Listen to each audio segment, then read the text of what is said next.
ಲೋಕಸಭಾ ಚುನಾವಣೆಯ ಕರ್ತವ್ಯದ ವೇಳೆ ಹೃದಯಾಘಾತದಿಂದ ಶಿಕ್ಷಕಿಯೊಬ್ಬರು ಮೃತಪಟ್ಟಿರುವ ಘಟನೆ ಚಳ್ಳಕೆರೆಯ ಪಟ್ಟಂಚಪ್ಪನಹಳ್ಳಿಯ ಗೊಲ್ಲರಹಟ್ಟಿಯಲ್ಲಿ ನಡೆದಿದೆ.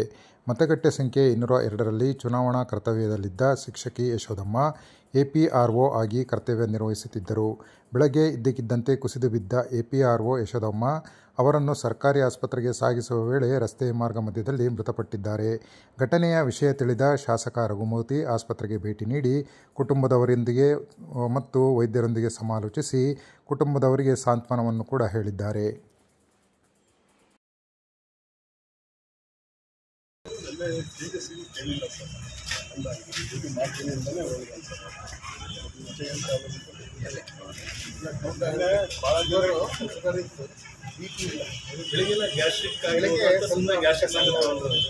ಫುಡ್ ಚೇಂಜ್ ಆಗಿದೆ, ಅದು ಆ ಡಿಸ್ಕಂಫರ್ಟು ಅದರಿಂದ